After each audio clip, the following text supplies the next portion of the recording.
a evasão do campo é uma produção de que o campo é ruim e que a cidade que é boa. Daí você tem um inchaço das cidades. Não é no Brasil isso, no mundo inteiro. Então, o campo é produzido como isso, é uma produção. Isso aparece na literatura, aparece na ciência, aparece em todo lugar. E nesse tempo aqui, o grande debate é esse. E até hoje, a gente pensa assim. E quando começa a comparar Tocantinópolis com Palmas, é Palmas é desenvolvido, lá só tem gente bacana, legal. Tocantinópolis, meu Deus, né? Aí Tocantinópolis se acha grande quando se compara, quando fala ali, Nazaré, Tocantinópolis. Então, a nossa mentalidade é governada por essas ideias. Da cidade que foi grande. Por exemplo, o próprio curso de educação do campo é reflexo disso, né? E de tantos jovens que você vê em matéria de jornal, de TV, que são pessoas que optaram para o campo, fazem trabalho científico no campo, fazem trabalho, tem muitas histórias interessantes. Então, esse movimento também para o campo está se dando também, acho que de alguma maneira. É uma revalorização. De qualquer forma, a visão positivista ela vai trabalhar essa ideia de progresso nesse período, né, muito forte, e tudo aquilo que eu posso comparar com o que tem na cidade, nos grandes centros, etc., é entendido como progresso. Tudo que se afasta disso é atraso. Então é o seguinte, e quem é que vai para a cidade? Né? A grande parte são brancos. Quando o negro vai para a cidade, ele vai para quê? Para trabalhar para o branco, para servir o branco, ou para carregar as coisas do branco. E a cidade passa a ser a referência. Quem que está lá na escola, no povoado? Fala de novo, quem está lá? É o negro. Então veja, é essa a ideia que está colocada. Né? Logicamente depois você vai ter a migração, você vai ter esse negro também não vai ter mais o que fazer lá, porque ele também vai ser expulso da área rural, aí ele vai lá para a cidade, né? Só que aí na cidade, em que lugar do negro vai ficar? Na periferia. Não é o que acontece no Rio de Janeiro, nos morros, em São Paulo, etc, etc. Veja, então de novo, qual é o lugar avançado? É o centro da cidade. E a periferia? Aqui é o descasqueirão, né? Aí quem que está lá? É o negro. Então o negro aqui, ele é, né, nessa literatura, né? Essa sala de aula que é apresentada, essa forma de dizer aqui, ela tem homologia, trabalhando um pouquinho com a visão do Bourdieu, ela tem homologia com os acontecimentos de 300 anos, 200 anos antes, que é o período da colonização. Só que não aparece aí. Não aparece aí. Porque esses dois autores, o Viriato e o José Lins, também estão assumindo esse novo discurso. Eles vão assumir esse discurso do progresso, né, do que é bom, etc. Agora, também vão pressionar para que seja refeito os novos métodos, etc. Né? Então, eu queria saber um pouquinho o que é que você pensa. O que o professor pensa, eu já sei. Agora, o que é que você não pensa, né, a respeito disso? Porque você, na minha opinião, você assume o discurso deles. Porque você, inclusive, escreve, né? Aí é você escrevendo. Essa escola que Corrêa descreve há tanto tempo atrás. E não é tanto assim, né? Tão minuciosamente, de forma amargurada, ainda está presente nos dias atuais. O interior do norte e do nordeste brasileiro sofre a mesma negligência governamental de outrora. A falta de estrutura física e pedagógica é a mesma que Caçuza denuncia. Escolas feitas de barro, com chão batido, coberto de palha, sem água encanada, eletricidade, mobiliário sucateado, alunos sendo transportados sem segurança, e daí para lá. Eu acho que você pegou carona aqui e já aproveitou para fazer essa denúncia também e tal, não coloco aqui. Mas a discussão aqui, na minha opinião, ela está sendo outra que está sendo colocada aqui, né? Que é essa da ideia do progresso que eu estou assumindo, né? Então eu escrevo aqui, refletir sobre esse parágrafo, ou reescrever. Inserir um parágrafo analisando criticamente o conteúdo da escrita do Corrêa, mostrando sua concepção que está influenciada pela ideia de descivilização dominante desde a época da colonização portuguesa, que observa o rural, o camponês, o negro, o indígena, né, o pobre, como atrasado, como sombrio, como frio, como feio. Então, essa escola esburacada, feia, etc., também tem a ver com o povo que morava lá, com a região, com a situação. Isso, esse professor fazendo a sua análise. Então, na minha opinião aqui, e o que eu estou fazendo aqui? Eu estou dizendo que você pode ampliar a visão, não é que está errado, eu estou dizendo que ela precisa ser ampliada, porque tem a ver com isso. Né? Bom, agora eu acho que já abusei demais da minha fala, quero agradecer novamente, dizer que a violência corporal que aparece na escola como método de correção, né? Neste período, esses autores não falam, né? Uma outra coisa pode aparecer na literatura, mas é importante dizer que os negros, né, nesse período estão vivenciando as maiores barbaridades de violência corporal, né? E que uma modalidade bem branda, se é possível dizer, vai aparecer no método da escola, né? Como método de correção. Mas na verdade ela guarda a homologia com a ideia de dominação. E eu perguntaria para você, no seu resumo, na sua consideração final, se você acha, o que você acha de uma pessoa que é educada, o que vai ser de uma pessoa, de uma geração que é educada nos moldes da palmatória, do sofrimento, tudo isso que você colocou aqui. O que vai acontecer com essa geração que é educada nesses moldes?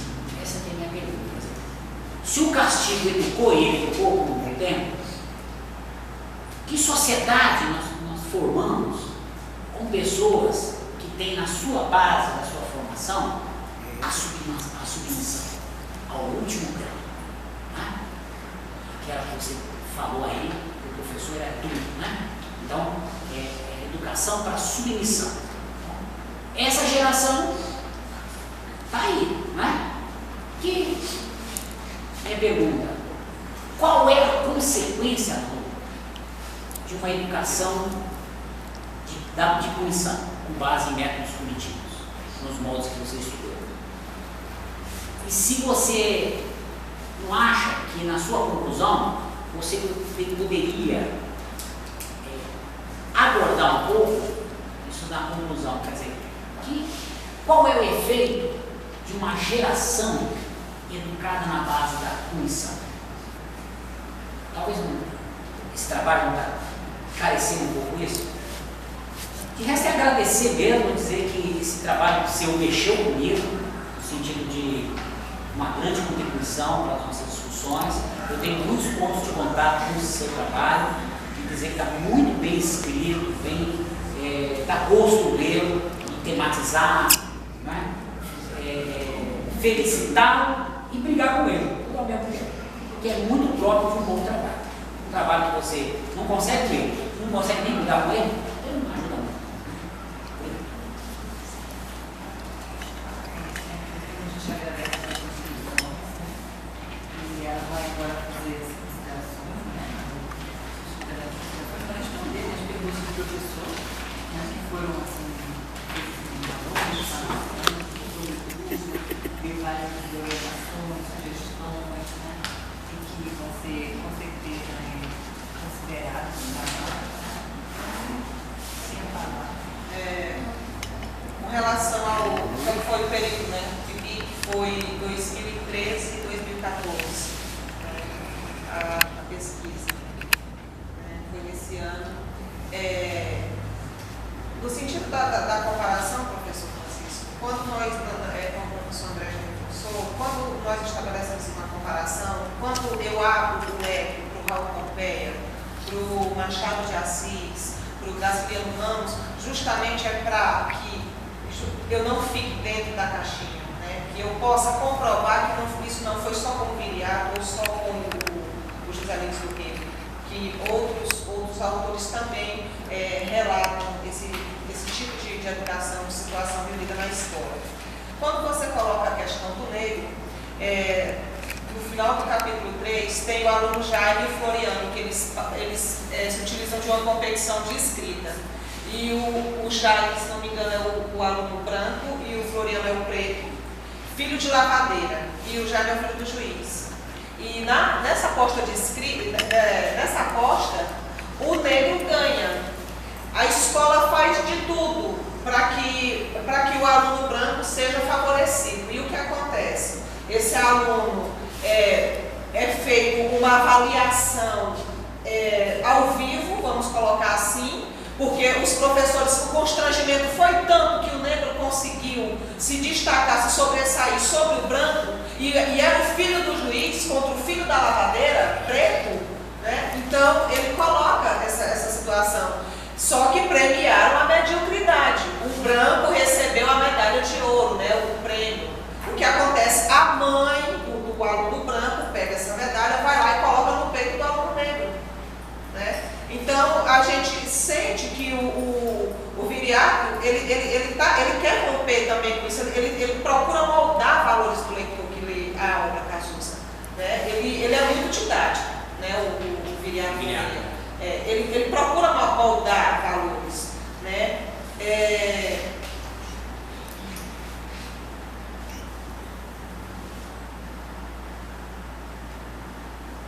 Eu penso assim, professor, a minha opinião com relação a a consequência dessa educação punitiva, né, porque ela forma pessoas que não sabem educar mediante o diálogo.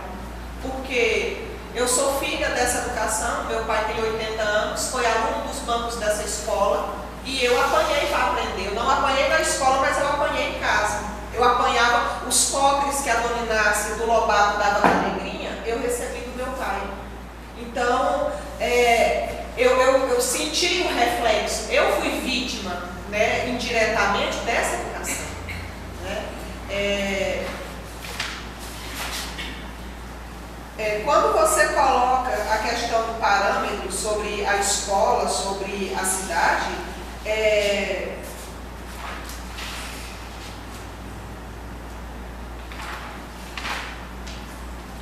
a nossa autora aqui, a Ferro, ela coloca que como você pontuou claramente, é como se o interior da província representasse o passado imperial com suas cores, sua nostalgia e também o seu atraso. As cidades maiores, principalmente a capital, representariam a modernidade republicana utópica. Então,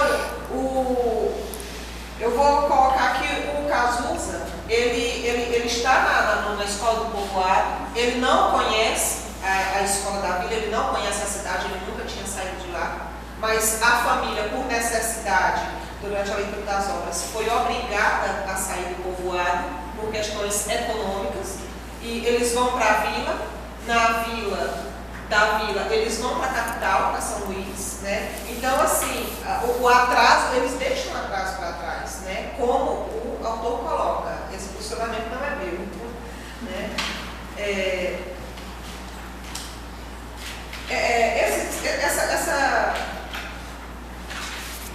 E eu penso, professor, que essa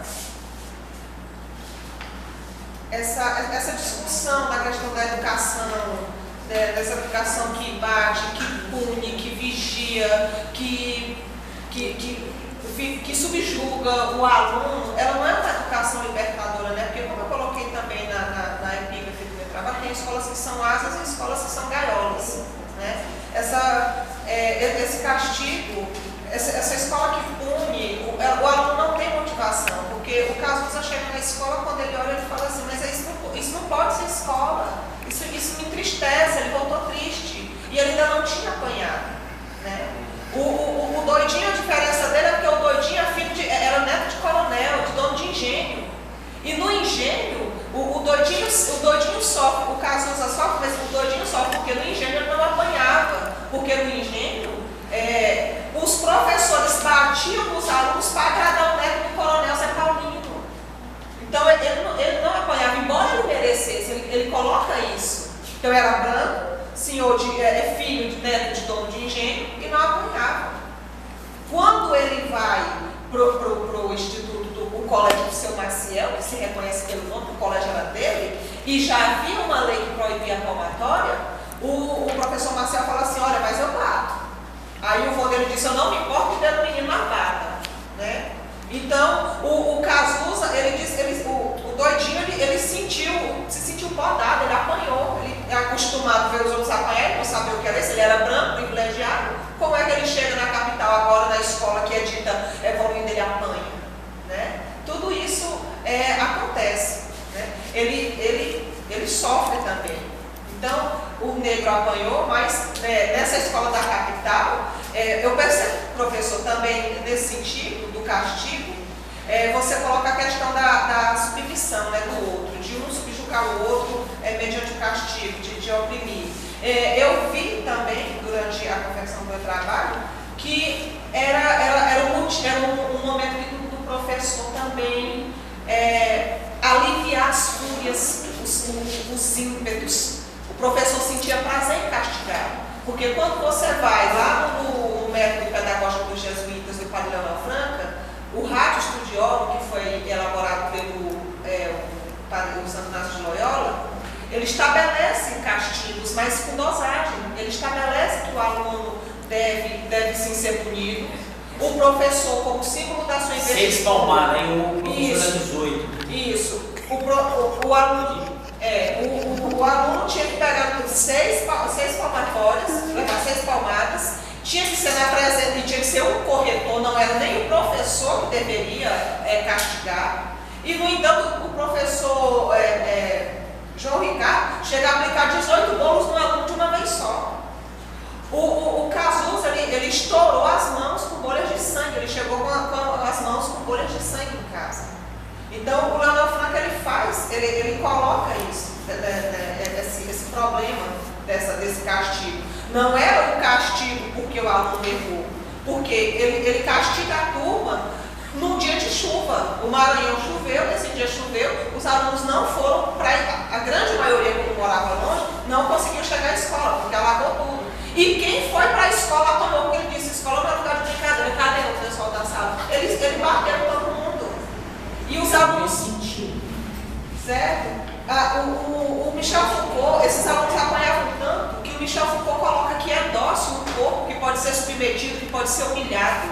O doidinho, ele apanhou muito. Quando chega um aluno de 18 anos na escola, que é o Clóvis eu esqueci o nome agora, esse aluno chega que ele vai aprender, o professor vai dar de palmatória nele, ele bate no professor. E o que acontece com o doidinho? O doidinho se apieda do professor, não é do aluno que apanhou. Ele confessa no livro que tem horas que ele queria matar o professor Maciel. E, no entanto, ele disse que se apiedou de ver o Maciel acuado, tendo sido agredido. Como que ele fez aquilo com o professor? Então, o Michel Foucault, ele coloca essa questão da docilidade dos corpos, de moldar, de disciplinar, de dividir o tempo, de fracionar. Tinha hora para dormir, tinha hora para deitar, tinha hora para comer, né?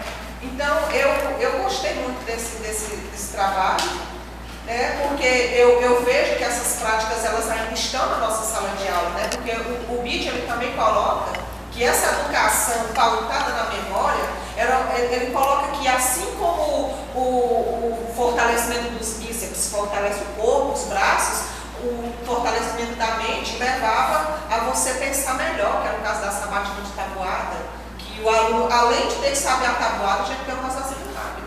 Porque se ele não soubesse, ele apanhava. E geralmente quem estava no meio da fila, no final da fila, era que apanhava, porque a primeira pergunta, quem estava nas extremidades, era mais fácil. Quem estava no meio que ia para a palmatória. A aposta de caligrafia, os 2 alunos tinham a letra boa. Qual era o prêmio? O prêmio era um aluno bater o outro. Se a minha letra for melhor que a sua, eu vou te bater.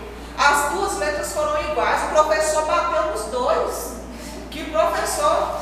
É uma cultura de punição. É uma cultura só de punir, não é de premiar. E quando premia, ranqueia. Por quê? Porque lá havia as competições, né? As emulações.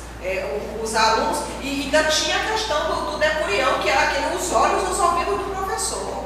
A turma era vigiada, o professor saía, seu Felipe sente, seu fulano, se aquete, porque eu vou contar o seu Maciel, eu vou falar, sabe? E isso, se não me engano, o Saviani coloca, que isso não é uma educação sadia, uma educação saudável com base na delação, né? Delatando os colegas. Então eu penso que na minha prática, quando eu estiver na sala de aula, eu não vou, eu vou tentar orientar o meu aluno, porque isso ainda existe a delação, né, na sala de aula. Eu vou tentar moldar o meu aluno para que ele não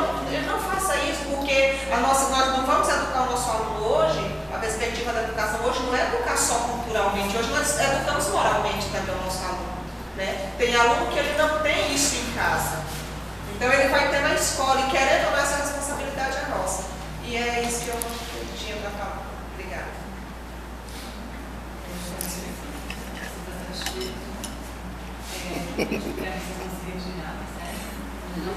Eu também. Também.